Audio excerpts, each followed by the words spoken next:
This is In My Lounge Room, and I'm your host, Sky. And I'm your host, Damo, and on this week's episode, jealousy.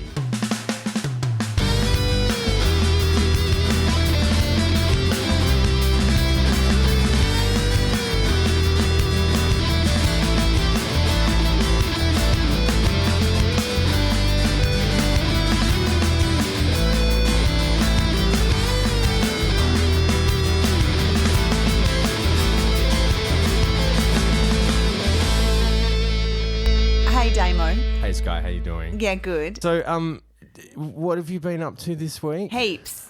All the things, the doing? Where should we start? Last night, yesterday afternoon, I did a photo shoot. Yeah. Now, this was planned like months ago, and it was meant to be the weekend. So what was with the white legs?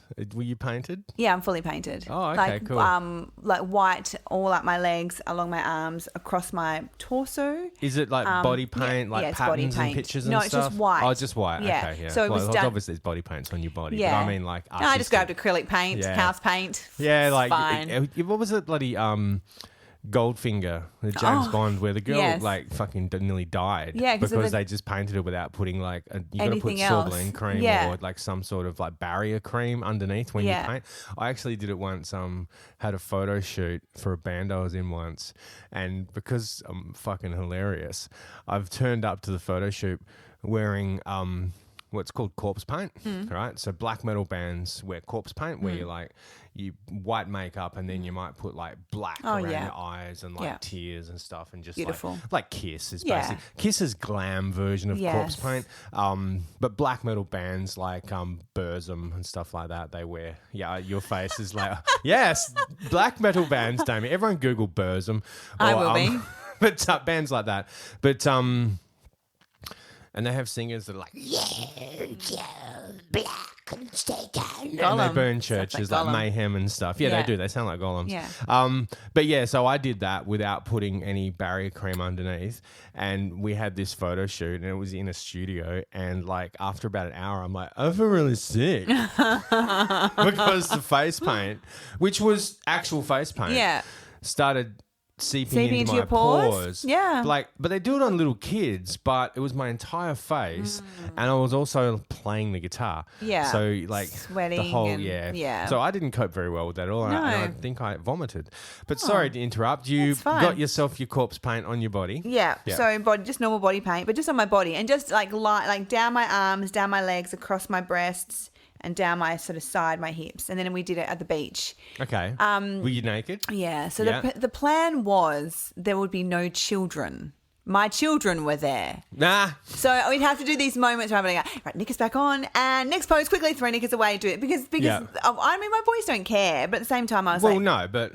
Also, I didn't want them to go back to their dad. Well, Mum was naked on a beach in the like the water. Yeah. Like... I mean, but body paint is clothes. Yeah, well, it looked like I was wearing like a weird sort of white bikini. Yeah. I mean, but that's it's pretty cool. I mean, like the girl that played Mystique in the X-Men. Oh yeah, that was all body paint. It was. And it looked amazing. Scales on her. Rebecca Roman Stamos. Yeah, and she was naked the whole time. But yeah, body paint's pretty cool. It is cool. Like the whole artwork side of it, they just basically use you as a canvas. Oh, it's so wonderful. Well, mine wasn't that fancy. It was literally lines down my body. Okay, cool. Like and onto my hands, onto my feet. Yeah, you're happy with it? Like, you've seen the proofs? I've seen a couple. No, I haven't seen the proofs yet. She showed me a couple just in the viewfinder, and they look amazing. Oh, it was only yesterday, wasn't it?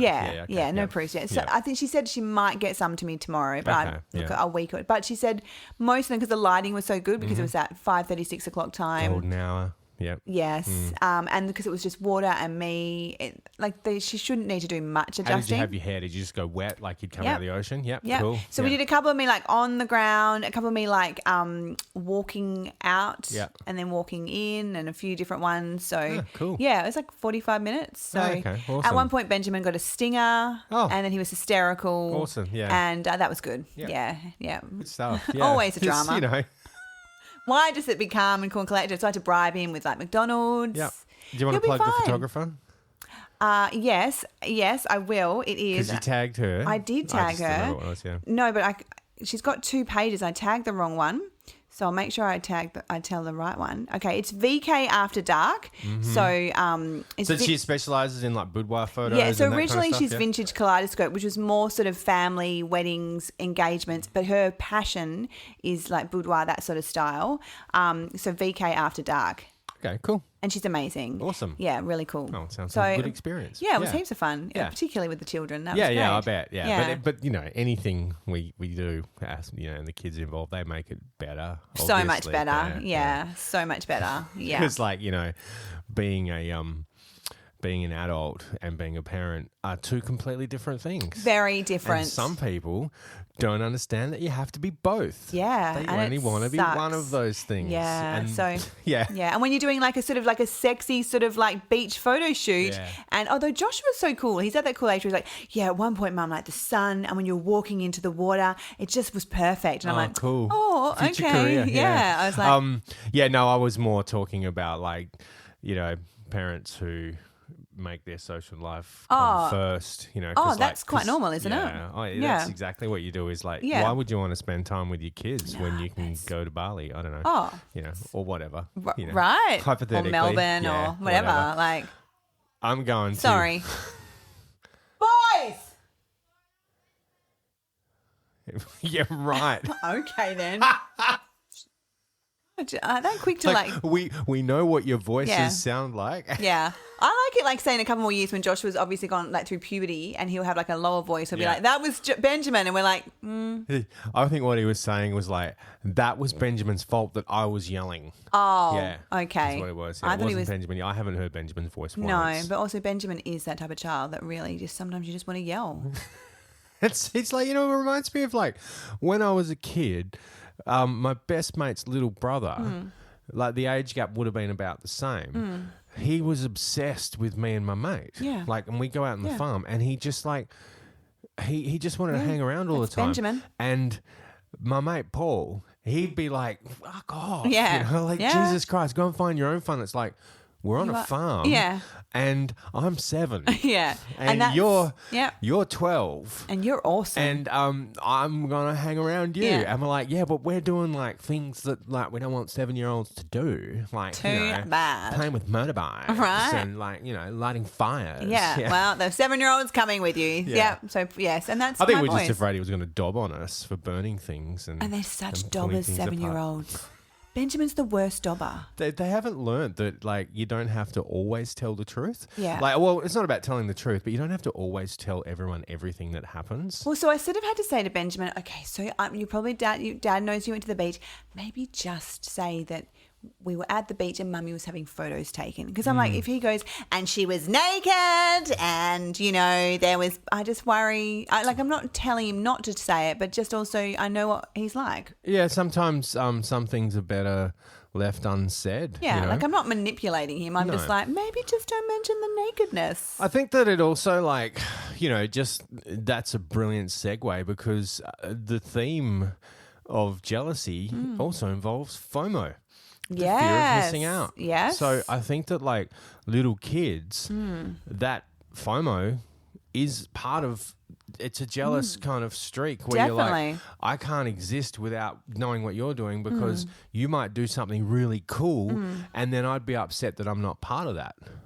That's probably a good point, actually. Yeah. You know what? I know that with my ex-husband, he got really jealous of my obsession with the gym and all my exes from all through our marriage because I'd do triathlons or I'd be into bodybuilding or into like CrossFit. Jealous or resentful? Or could they cross over? I think they cross over because remember I think I talked about how he accused me of cheating, but because I'd worn the T-shirt of the gym owner. Yeah. So I feel like it was resentful, which turned into jealousy or jealousy. Do you think that resentment is just you're doing something that I don't do? So FOMO? Yeah, it is. But then the jealousy, like, because people, I think with the internet and the way social media works and that, people won't admit that they are jealous of other people's lives just because they're it's obviously a good game going on out there. Do you need me to shut them up? Just remind them that they're yelling. Boys, Joshua, you need to not yell, okay? Joshua! You are yelling. Maybe turn the volume down on your headset and then you don't feel that this is what, because I know the thing. I don't know, tell them now.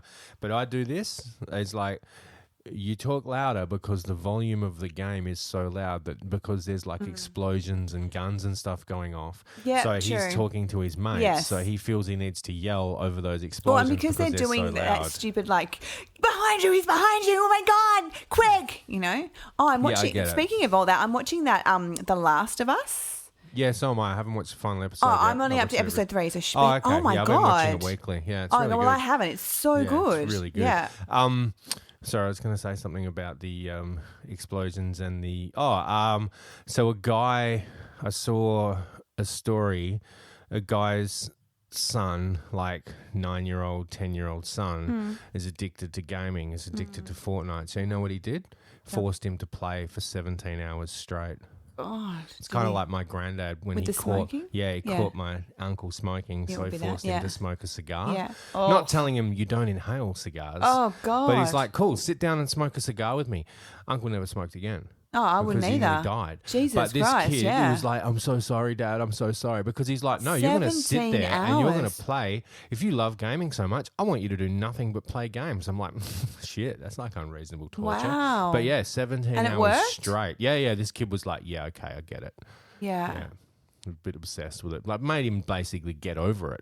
Cool. To the point where it was like, that wasn't fun anymore. Wow. It was draining. I don't know if I could do that though.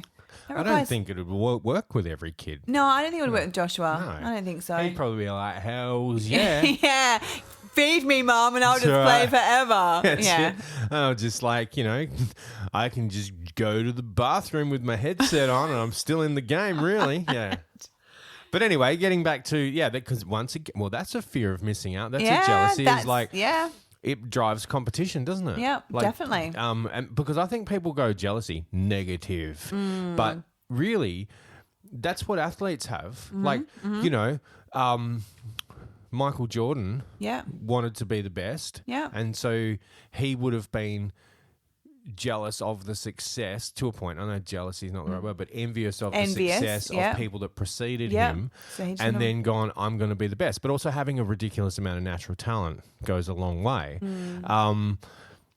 But also like being a black man in the 80s, the latest episode of The Dollop, we're talking about the Ricky player. Yeah. I'm not loving it as much as the normal ones. But no, but it's like it's also a two-parter, so we'll see what happens next. But talking about like coming through that the period, white baseball. Yeah, as like being a black baseball player and the like unwritten rules, which is basically racism. Yes, like 100% racism. It's okay to do this if you're white. So like I can see that as like not being personally being able to identify, but black athletes would have been envious of white athletes and the privilege that they have. So like that drives you to want to be better. And me, I'm envious of people with success in music. However, I can't be jealous because I haven't tried hard enough. Like, just the fact that I've been playing in bands my whole life, that's not good enough. No. You have to actually make it your 100% of your life. You can't dabble in it and then go, why aren't I as big as Metallica? You're never going to be. You have to make it your entire life. Yeah. So you can be jealous of people, but sometimes you got to kind of be realistic and go, well, what have I got to be jealous of? I haven't actually put any effort. That's true. I was reading a really interesting article about when bullies become successful and the bullied person sees the success and the jealousy almost drives them insane because they're like, why has this person who was so awful to me, why are they now so successful when they really don't deserve it almost? I think like the for me, like as a kid, the FOMO was massive. I hated like if there was a party, I was never the first to leave a party. I will always wait until like everyone's passed out or everyone's gone home, and then I'm like, cool, last to leave. I'll never host a party because fuck that. That involves cleaning up. Right.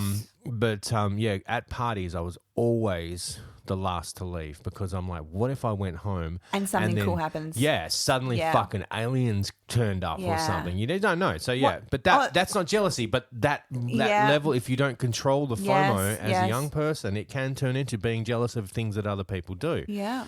which then we bring over into relationships. Okay. Yes. Yeah. So what about the whole concept of like when you think about like E&M people and like, the jealousy side there? I think people who indulge in that lifestyle have either managed to get rid of jealousy in their life or they just suppress it. You think it's more the suppression side? I don't think so. I think it's more they've actually dealt with it. Because when a lot of people talk about it and they're like, I could never do it because I'm so jealous. Yeah. I mean, it's like, excuse me. It's like when someone goes out to a restaurant and I'm not there and I'm like, oh man, I'm so jealous. So jealous, jelly. Yeah, right. But that's okay. Yeah. We have to have that. It's normal. It's like, and they say it's one of the 7 deadly sins and all that, but whatever. Yeah. God, schmod. But, exactly. You've got to kind of... Easter's coming. Oh, yeah. Eggs. Woohoo. Don't worry about the zombie part. Chuck a guy in a hole for 3 days and he comes back to life. No. Yeah. But yeah, that part of it's normal. But in relationships, you have to trust people. Yes. And I think people struggle with that. I think people struggle with that early on as well because in a lot of cases, they're not just dating you. They're sometimes still seeing multiple people. That's common these days, yeah. So do you think on that then that in the days of, the current age, the information age of social media and online dating, that there's more jealousy or less? More. You think? I think way more. Discuss. Okay then.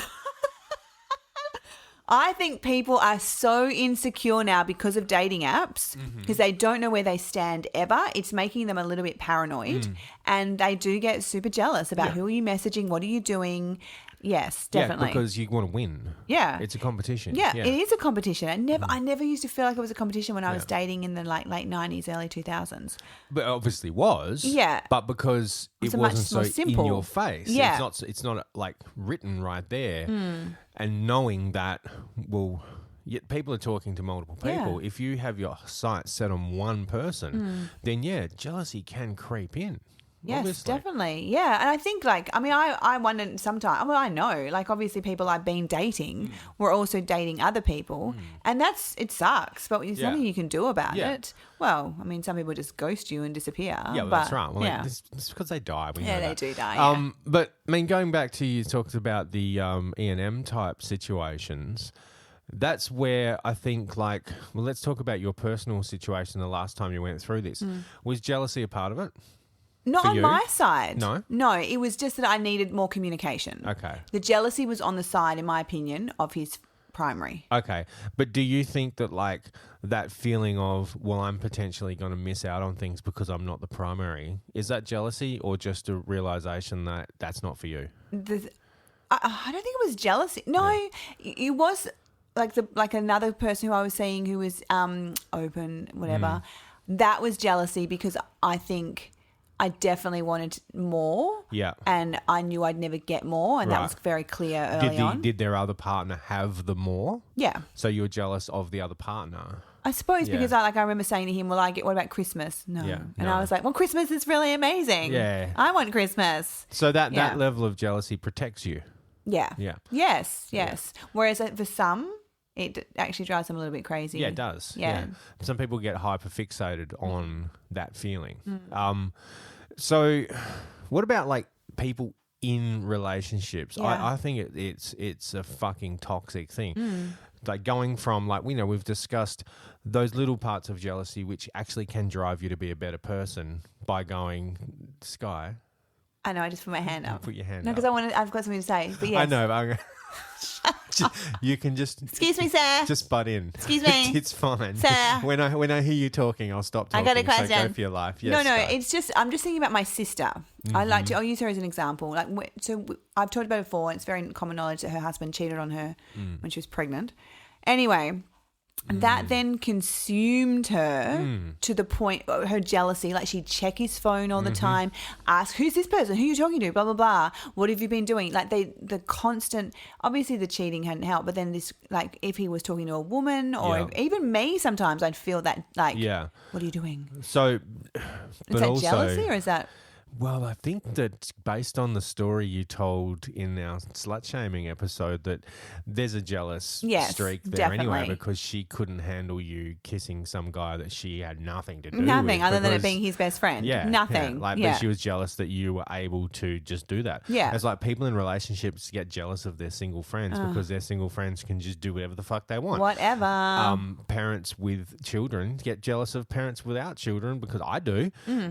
Or just parents with partners. I get jealous of parents with partners who very jealous. Can just be like, oh, so anyway, I'm going to bingo. Yeah. Cool. Me and the kids are eating chips. Yeah, that sounds amazing. That's just a normal thing. One of my friends, her partner is so cool. She would just be like, I'm going out to dinner with Sky. And he's like, go. I said bingo and chips because that's literally a thing that used to happen when I was a kid. Every Thursday, my mum went to bingo. And the funniest fucking thing, I remember discussing this at my dad's funeral with my mum. Like, but letting the cat out of the bag. Yeah. Like, there's things that you can discuss at funerals that you never would have said before because the person's dead now, so you're not incriminating them. Yeah. So what my dad used to do, right, so it was my two sisters and I. Mum would go to bingo and dad would be like, at home with the kids. And about 10 minutes after mum leaving, dad would be like, all right, so... who wants chips and soft drink? And so my sisters would drink Coke and I would drink lemonade and, we had our Sandboy chips. And Dad would be like, got a bit of a tickle in my throat. Yeah. Dad would be like, all right, cool. Well, I'm going to go down and get you some chips and lemonade. Now, in those days, the only place open for chips and lemonade on a Thursday night would be the pub. Yes. Right? Yes. There's no supermarkets. No. And so Dad would go down the pub and he'd be gone for like, I don't know, 40 minutes, an hour. I don't know. You can't tell the passage of time when you're a little kid. Not really. And then he'd come home again with chips and lemonade. Wow. And I'd be like, Dad's leaving 3 kids at home. Yeah. While he goes down the pub. He's probably only having 1 beer. But it was a very long beer, isn't it? He was using that as an excuse. He could have been gone for 15 minutes for all I know. But like he was using... oh, chips and lemonade, kids. It's our routine. Yeah. I better go get it. Don't tell your mum. Hey. He was sneaking off to the pub. That's hilarious. Yeah. Although I just did that with my boys last night. Don't tell Dad that I was half naked on the beach. Yeah. I don't know. They get to a point where they just kind of like... they don't tell anyway. They don't have any reason to. But another thing is like Billy has worked out that her mum and I, because we have an actual good relationship, to communicate like adults, cool. she knows, well, she's starting to figure out that there aren't any secrets. Yeah. Like, so she'll be like, oh, how do you know that? I'm like, you do know that your mum and I talk to each other. So if there's an issue, we've probably discussed it. So, yeah. That's cool. I look forward to that. Yeah. Really? Yeah. Do you think that's something that's going to happen? No. No. No. But I can dream. I think that he uses the children as a conduit for information rather than the other way around. 100%. Yeah. But yeah, so what I was talking about before, you mentioned your sister, and in relationships, have you, I know you said you've experienced it yourself, but like to what level does the obsessiveness in what someone else is doing become a dangerous or toxic thing in a relationship, do you think? Any level, or... Are we talking about stalker level or... Well, no, I mean, just as being jealous. Is it enough to be like, oh, so, what did you get up to last night? Went out and we got drunk with my friends. Yeah. And then you going, oh, God, I wish I got drunk with my friends. Is that okay? I think that's okay. How far does it go before it becomes not okay? I think when they start turning up, when you're out there like, oh, sorry, just thought, I've heard of that before. I've heard of that. Oh, I just accidentally turned up at the same place you're at. Yeah, I had a mate who he was super possessive of his girlfriend, and he had to, like, they'd go out, they'd be at gigs and shit, and he would be fucking like right there. Yeah. he couldn't, like, if he had to go to the bar and get a drink, he would make her come with him. Yeah. So that men wouldn't talk to her. Disgusting. Like, and then he'd fucking, like, if she was having a conversation with a man, he'd get aggressive to the other guy or have a go at her. And it just caused so many problems. What I'm getting to, I think we'll cross over into this part of the conversation sooner rather than later. Yeah. But what's driving the jealousy?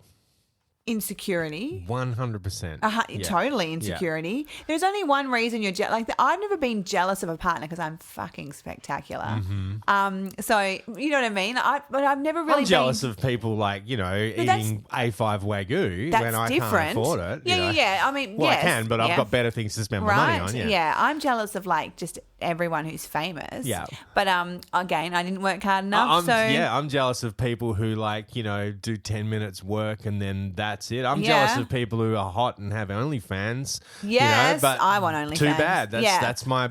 I'm jealous of podcasts who are making money. Yeah, I'm jealous of people who have advertisers on their podcast. Yeah, but that's fine. But it's not consuming us to the point of, like, insanity. But it's also. It's normal. It's not affecting anyone else. No, like, I think it's normal. Like, I won't lie. I'm often jealous when I look around at, like couples with children, like, you know, birthday parties. I'm like, oh, fuck you. But it doesn't stop me socializing with them. Yeah. Like, and I know that, like, you know, people who are in happily married relationships for 30 years and everything's perfect. Yeah, we get jealous of that too. But that's one. Yeah. What I'm talking about is the problem with jealousy in relationships is it affects someone else. Like this guy. It affected his girlfriend. It affected other men. It affected people around them and then she got to the point where it's like, oh, well, might as well not go out, which affects her friendships and her social life. So, I mean, I feel like my relationship, there was so many issues.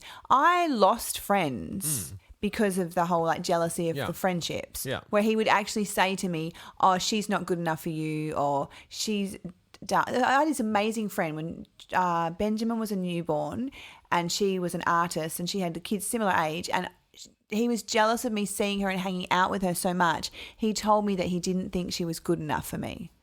That's weird. Yeah. So I stopped being friends with her. But we also, that falls into that level of manipulation that, you know,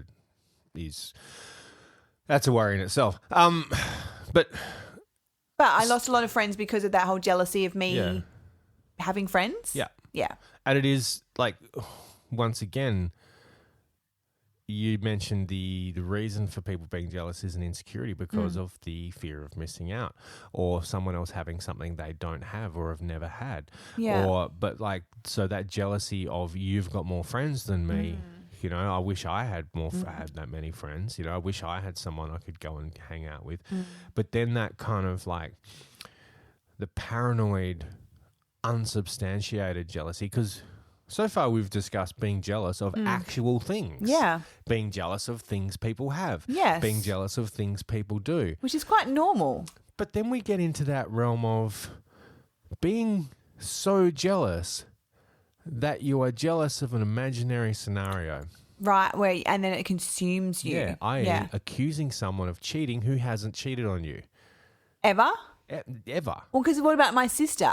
Like, she'd constantly accuse him. That's based in reality, though. True. And he did cheat on her, and then he did it again. But then also, the cheater can turn around and go, oh, well, you put so much pressure on me, a relationship wasn't good, and so therefore I had to seek it elsewhere or whatever, blah, blah, blah. We weren't having sex. It's your fault. Yeah. But I'm talking about that completely unfounded. Okay, so before we started recording, so I had a conversation with someone this week who mentioned that she'd just gone through a really hard breakup because of jealousy, because her partner, over a period of time, was becoming more and more paranoid about her activities and whether she was, you know, cheating on him or seeing other men. She wasn't. She's like 100% loyal. But he, you know, and I didn't get any details, but I'm assuming that there would have been accusations. Yeah. There would have been, like, checking up on her, like, you know, like going through people's phones and things like that. It's gross. Know, like that level of mistrust because it comes from his own insecurities. So he's making up paranoid scenarios based on his insecurities. And I said that to her. I said, it's obviously an insecurity. There's people, there's a reason for this. And she said, what do you think she told me? I don't know. He'd been cheated on in previous relationships. Oh, okay. There we go. Yeah. There we go. So let's call back to last week, which we only released today, by the way. I know. But, with an amazing reel. That's fine. We take time. I've been busy. So people don't, like they say, oh, I've moved on, but they hold on to shit from their previous relationships and they bring that into the new relationships. And then quite often, like, it drives me insane when someone says to me, oh, yeah, but it's very hard for him to be intimate with me because of his ex, or he can't share his feelings with me because of his ex. I'm like, then he shouldn't be in a fucking relationship. Until he should work on himself about that. Yeah. And then make that not a part of his current life. Yes. This is a really big part of that. So, yeah, he has trauma because he was cheated on once or his whole life or whatever. But you can't burden someone new with that. Sort yourself out. Definitely. Yeah, I agree. And I think, I think it happens over and over again. Unfortunately, like obviously a lot of people get cheated on, but you just need to move on, unfortunately. Yeah. Seek closure. And I think that something that's really important if you've been cheated on or treated poorly or abused or whatever is, I hate this where people say don't play the victim. But really, when you make it your fault, you are. Yeah. You're playing the victim. I mean, and I know that the connotations of that phrase are that you're outwardly projecting you as a victim and the hardship that you've gone through for sympathy. That's what playing the victim means, is like, oh, poor me, my life sucks. It's like people on Instagram and Facebook where they just like, oh, woe is me, I've had such a bad day. Oh, life sucks. So people can go, are you okay, babe? DM I mean, me. sometimes I almost do that. I think we all have. Yeah, although mine are more like mental health is important. Fucking ask people. And I see people going, oh, literally this is the situation. But the whole vague booking just, FML. Yeah. But worst what the day fuck? Ever. No one understands how hard my life is. Yeah, that's playing the victim. Yeah. But what I'm talking about here, so it is the blaming, that self-blame of this is my fault. Like they cheated on me because it's my fault. They are accusing me of cheating because I'm acting, even though then I'm not cheating on them. Maybe I'm acting in a way that's making them think I'm cheating. So therefore, I'll just not go out because I don't want them to think I'm cheating, even though I'm not. I need to nurse their fragile fucking ego, right? Their fragile masculinity. Women do it too, but I need to nurse their fragile ego by not giving them any fuel. Do you remember that woman that was on social media or on an app or something where her requests for a man were things like never looks at another woman, never. That's how you walk into people. I know, right? If I'm not looking at other women, I'm looking the other direction, and suddenly you're going to walk over them. So that was some of the rules. Always had to go out together, had to hand in his phone, or they had to be able to check each other's messages, all this bullshit. And I was like, lady, you need to get over yourself. Yeah, and, you need to fucking work that out. Yeah. What is it that's causing this level of paranoia? And things like, just really crazy shit, like this and that. And just and I was like, this is not a normal request for a relationship that, you can't be a human. Yeah. It's my attitude about looking at people, because people say, oh, if you start looking, you're looking to cheat. I'm like, no, you're just enjoying. People are hot. Yeah. I love people. Wouldn't it be fucked if you didn't find people attractive? Yes. How shit would that be? It's like people who have a problem with their partners watching porn. It's because you're taking that away from you should be looking at me. You're not fucking there. I was horny, you weren't around. Right. Maybe I did look at photos for you, but at the same time, porn's fun. Yeah. Whatever. But that whole don't look at other people, that's a you problem. Yes. That's not a me problem. No. But my eyeballs work. And then talking to other people and shit. Like, you're allowed to do that. I actually, when I was on Tinder or Bumble or something, I actually put in my profile because I got sick of like this happening. I said, look, I have female friends, just so you're aware. Can't believe you had to put that. Because people were like, oh yeah, I'd start talking to people and I'd be like, oh yeah, I mentioned that my best friends are women. Yeah. I'd be like, that's a bit weird. Like, why is that weird? Like one of my best friends is a fucking ex. Yeah. Which some people are like, oh, that's fucked. Why would you be friends with your ex? Well, because... And I'm talking about Anita. Anita and I dated for a few months. Yeah. Fucking 6 years ago. And it's like Elaine and fucking Jerry on Seinfeld. Oh, yeah. Dated for a very short period of time. It's not for everyone. Yeah. But now friends. You're allowed to do that. Yes. So I'm really good friends. Super close friends. I didn't know you had to explain that on the app when you were on the apps. I realized that was a mistake though, because then one day some woman matched with me and she's like, I've only matched with you to tell you that you're a cheater. What and I'm the like, heck? What? And she's like, yeah, sure, you're friends with women. She goes, men like you, all you're doing is you're prefacing the fact that you're going to be spending time with other women. So any woman that dates you is just going to have to accept that you're going to spend time with other women. I'm like, that's fucking weird. See ya. But oh my god! And then I took it off, and I'm like, she's probably right because women are going to think that. People are going to think that. But at the same time, I did encounter where I'd say. So I have I do a podcast with a friend of mine who's a woman. One of my closest friends is a woman and she's also someone I used to date and used to sleep with. So just understand, we've seen each other naked. Yeah. And then there are other women in my life who I talk to. And also because, we were talking about this before. Yeah.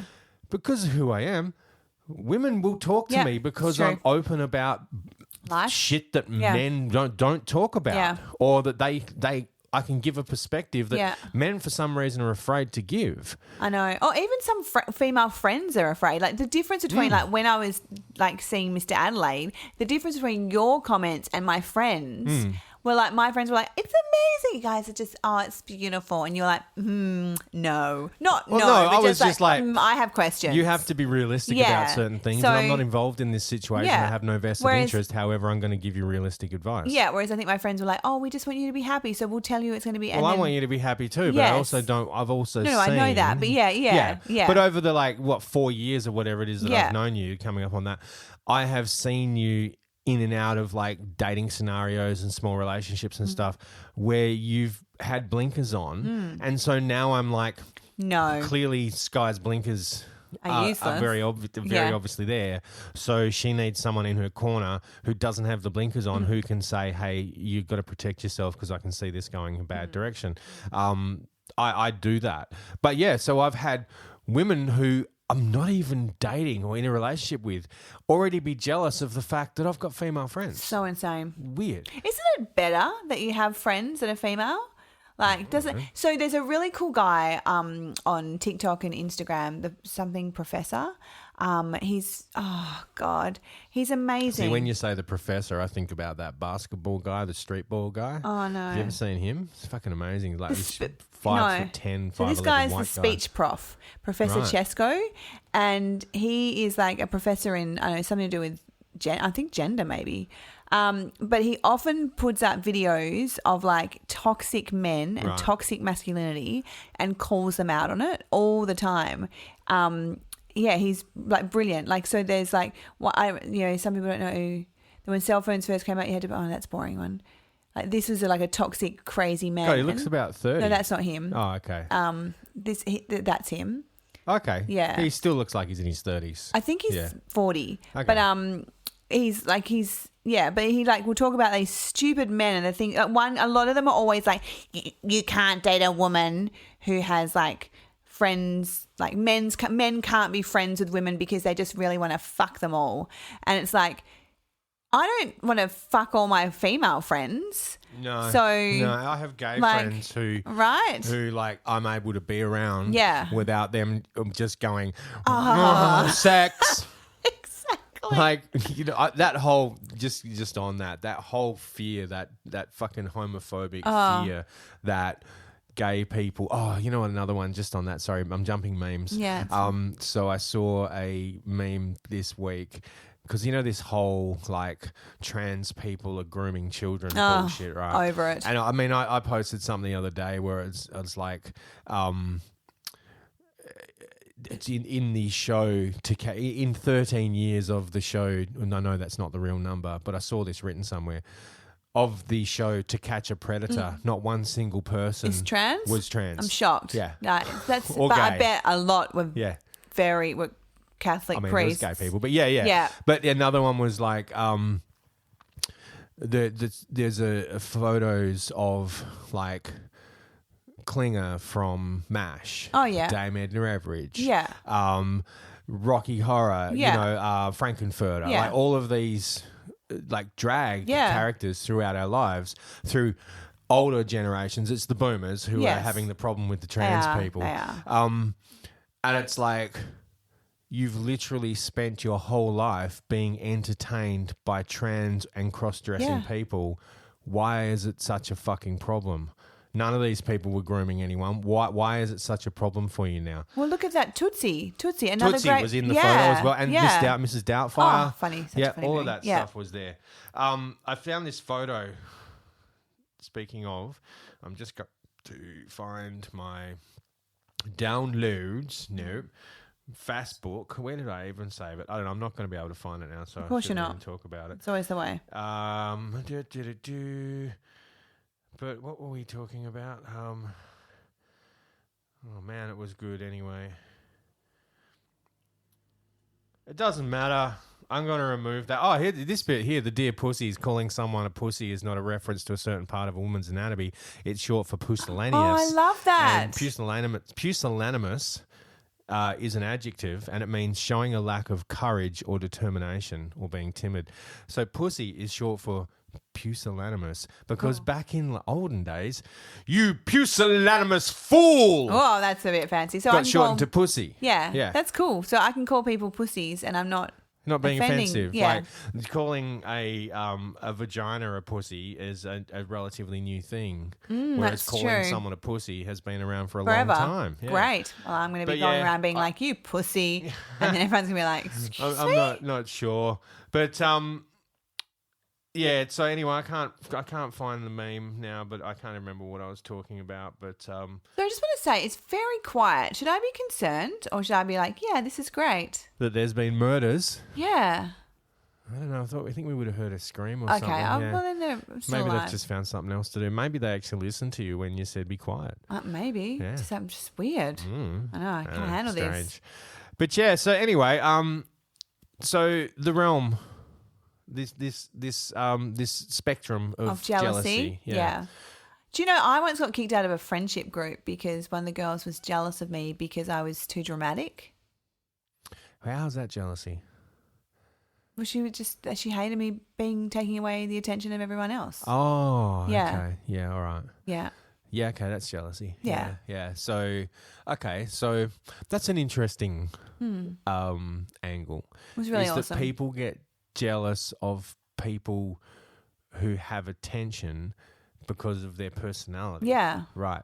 What about jealous of people who get attention because of their tragic situation? Do you think that exists? Like people get sympathy? Like there's people who jealous, like let's say, someone's got a disease or a like mental health problem and they're getting a lot of attention from people. Do you think people get jealous of that level of attention? Yes. Yeah. Absolutely. Like with the people that have like created illnesses to get more attention. But Munchausen's by proxy, Yes. Yeah. Oh, remember that lovely what was her name? The Australian, she had fake cancer. She made millions. So she created a whole... It sounds familiar. But yeah, I can't remember her name now, but she basically created... Was her name Chantel or Samantha, something like that? She created an app, a website, a blog. Yeah. And she didn't have cancer. Yeah. But that's... Okay, so we could say that she was jealous of the attention that people with cancer got, or we could just say that she was a fucking weirdo who used that sympathy that people give to boost herself So she'd seen the success that other people had from like recovering from cancer and like making it a business. Yeah. So she did the same thing. It's kind of like, it just makes me think of like people who go out, and I know this has happened. This isn't a jealousy thing, but people who go out and like, get raffle tickets. Yeah. And then, have some fucking bullshit prize. Yeah. And then go and sell raffle tickets because they're raising money for cancer or themselves and this disease. And that doesn't exist. Oh, yeah. That's a thing that people do. Yeah, that is a thing. That's a type of fraud, I'm sure. It's very much fraud. But I don't think that's jealousy. I just think that's people going, well, I'm going to capitalize on other people's sympathies. Yeah. Yeah. Yeah. Okay. No, true. Okay. It's not jealousy, although I think she was just crazy anyway. But at the end of the day, which is what I generally say about this point in the podcast, jealousy is a normal human emotion. It's not a sin to be jealous of others for something they have that you want, coveting someone's possessions. It's really not that bad. I know that like you go to hell for it and shit, but it's really not that bad to go, wow, that person's got like 5 cars and a giant house and a really good job. I'm going to work harder because I want to be like them. Yeah. Early on in life, or I'm going to fucking stand and, I'm going to stand and practice my jump shots over and over, my free throws over and over and over because I want to be Michael Jordan, or I want to drive a Formula One car, so I'm going to fucking go out. Okay, you got to have rich parents to get yourself into go-karting. Is that jealousy? Do you think that's jealousy? It's envy. Yeah. And there's nothing wrong with that. I think that jealousy is almost next level from an emotional point of view. Like, I think envy is like wanting something but just making it. Yeah, but I think that like that's okay. Yeah, but it's okay to be envious. I think it's not. It's good. It's a good emotion to have. You just can't let it control you. But that's the thing with jealousy. I'm allowed to be jealous that someone else is eating a $2,000 steak in Japan. I'm allowed to do that, right? Because I'm like, well, I'm not going to fly to Japan, and I might. Okay. But I'm not going to do that. So therefore, I need to get back in my box. But at the same time, there's nothing wrong with me going, oh man, that person's got a better life than me. That's okay. Not like you trolled him on social media, like fuck you, which people do. Yeah, that's like it. They do that all the time. How dare you be better than me? Oh, you know what one gets me, right? It's very popular to hate Metallica. Right? I don't hate them. I just don't love them. You're not a metalhead. No. Right? That's okay because it's not what you're into. Okay. But as a metal fan, right, it's very popular for people to go, oh, fucking Metallica. They were great for their first 3 albums, or their first 4 albums. But then in 1990 or 1991, they just turned to shit, and everything they've done since is shit. And so Metallica puts a new album out and people come straight out without even listening to it, or they announce, oh, fucking Metallica. And it's like, show me where they hurt you. Yeah. Is it because Because they became the biggest fucking band in the world by changing what they did. They went from being an underground thrash band who went, we're never going to make a video clip. We're just going to ride the wave that, of fans loving us because of who we are, and we've defined a genre of music, and we've created something new because they've taken like the aggression of punk rock and the precision of progressive music, and they've combined it into this thing called thrash metal. And the 80s, it was brand new.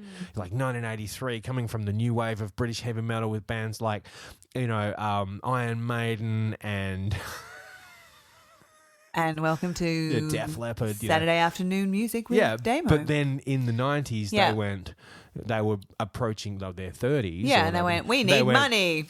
Wow, we're really successful. Well, they didn't need money, but they saw that they were on the right path to being massive. And they went, I literally want to be in like Lars Ulrich and James Hetfield. They're like, we want to be in the biggest band in the world. Good for them. The biggest metal band in history.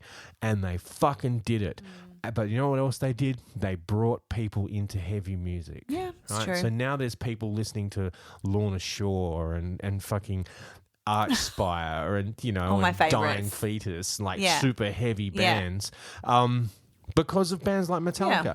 So these people now are going, ugh, fucking Metallica, they fucking suck.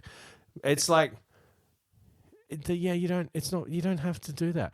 Are you jealous that they changed and they became successful? Does it personally affect you? Like, why do you have to hate on other people? Why do you have to, like, someone, like, we're allowed to say that happy family with their fucking, with their happy 2.5 kids. And they're supportive partners.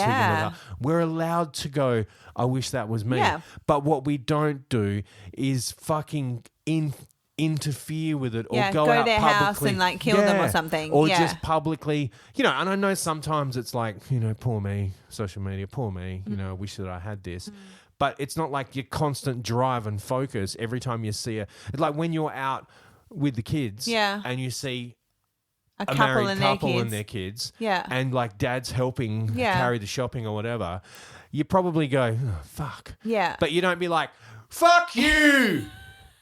I'm going to ring my friends and tell them what I saw and it fucking sucked because married couples with healthy relationships are fucked. Yeah. How dare they, you fucking ass? That's the Metallica thing. Imagine if I did, though. Imagine that. Wow. But I'm sure people do. I'm sure they because of the jealousy. And I know that's not jealousy of Metallica being the biggest band in the world and shit, but somewhere it kind of correlates. There must be a reason people are so, and they're just jealous, and probably it all started with other bands. Yeah, I think people are just upset because this band who owes you nothing is doing what the fuck they want to do. And if they wanted to spend 2 decades exploring different types of music, doing an album with Lou Reed, which is fucking weird and it's hard to listen to, but go for your life. At that point in time when they did that, they weren't doing it because they're like, we want a #1 record. We want to make millions of dollars. They already had fucking millions of dollars. Let's do something fun. Let's just do this weird album with Lou Reed.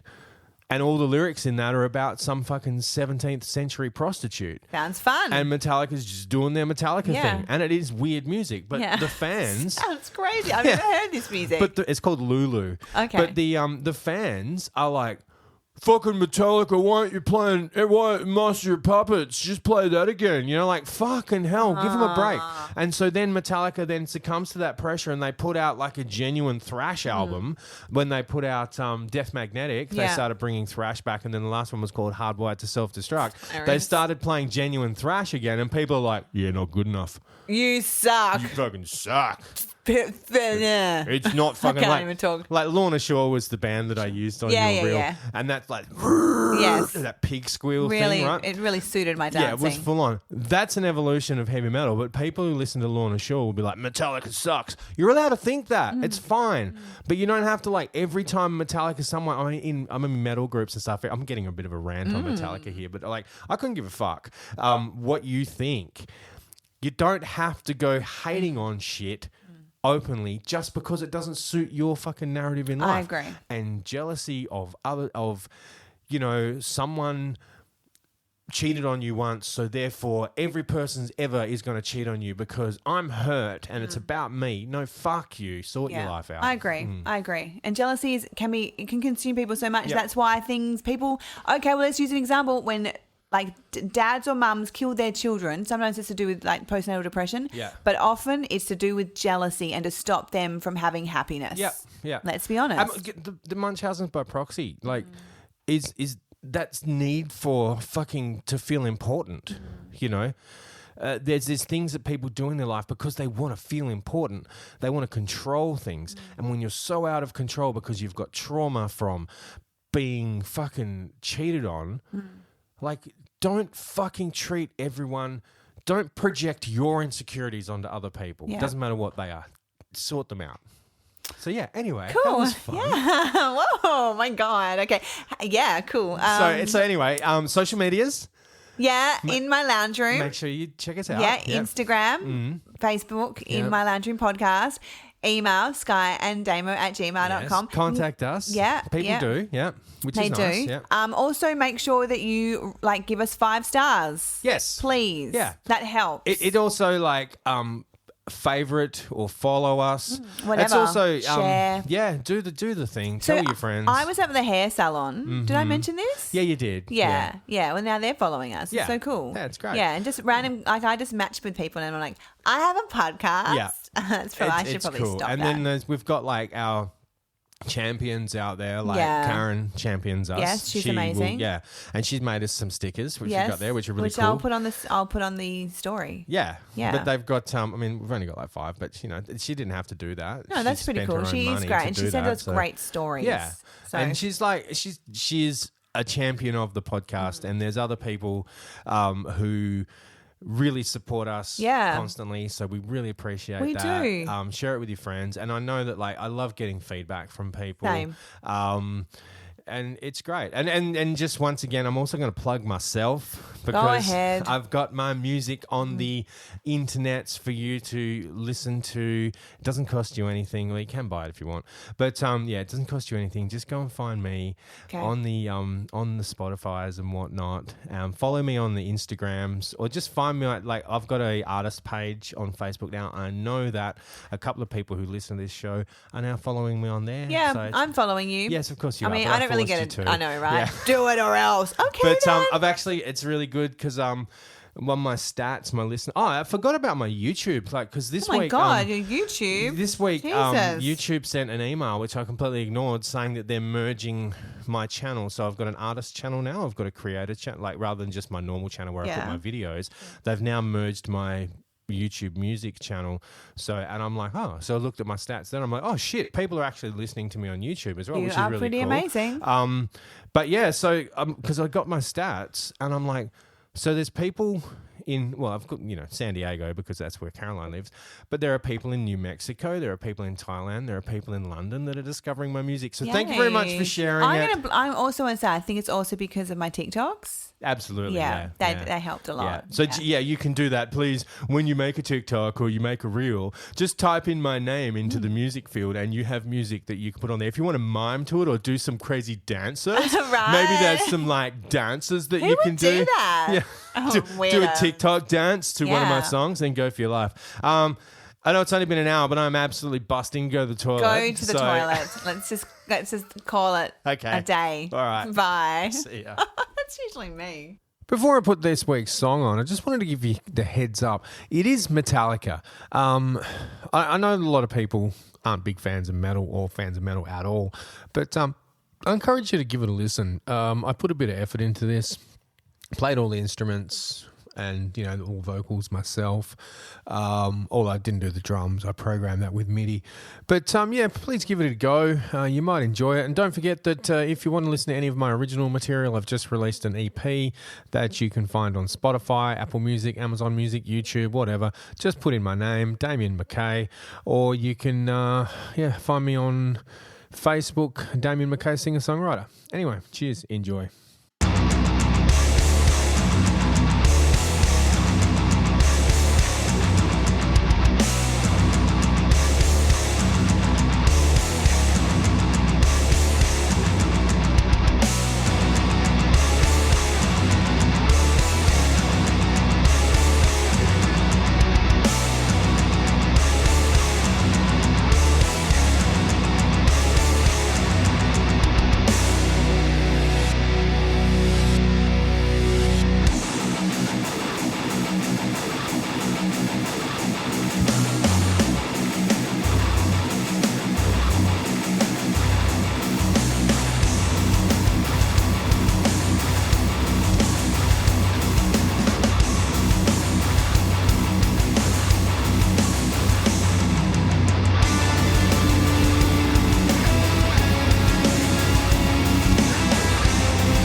son, but he served as well. Bred to kill, not to care. Do just as we say. Finish here, great himself. He's yours to take away.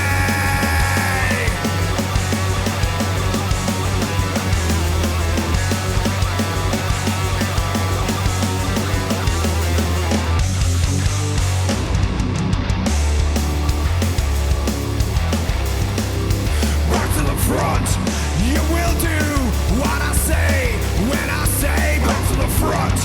You will die when I say you must die. Back to the front. You coward, you servant, you blind man. Packing up machine gun fire. There's nothing to me now. Sounding off the clock that ticks. Get used to it somehow. More a man, more stripes you bear. Glory seek a trend. Body fill the fields I see. The slaughter never ends. Soldier boy, made of clay. Now an empty shell. 21, only son, but he served as well. Bred to kill, not to care. Do just as we say. Finish here, greeting self. He's yours to take away.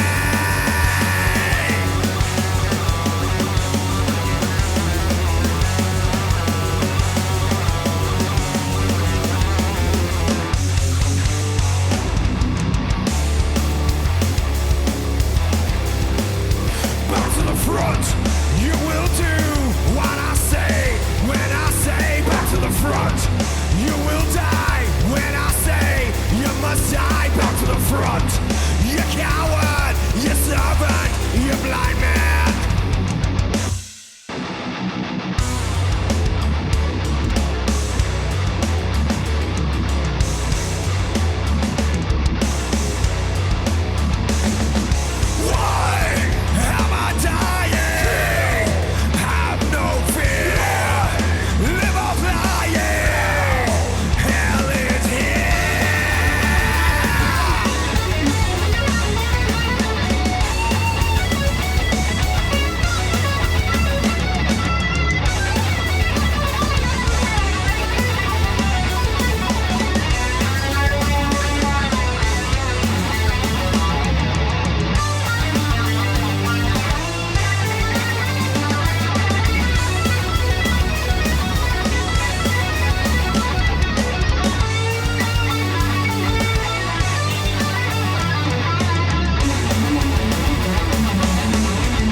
We say, finish here, greeting self, he's yours to take away.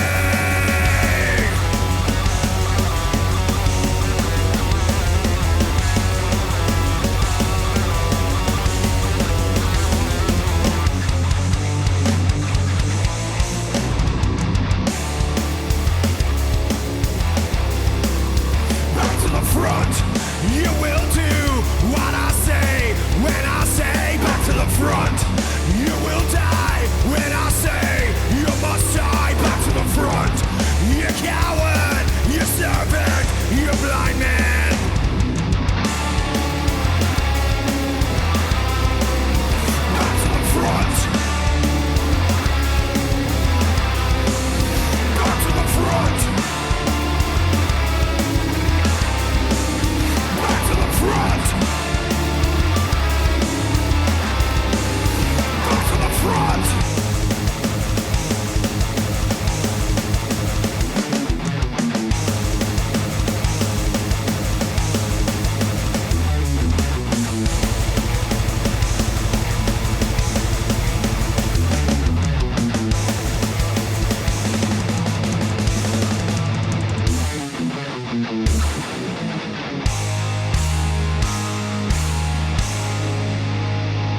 Thank you for listening to In My Lounge Room. Intro music written and performed by Damien McKay. This week's outro song performed by Damien McKay, originally performed by Metallica, was written by James Hetfield, Lars Ulrich and Kirk Hammett.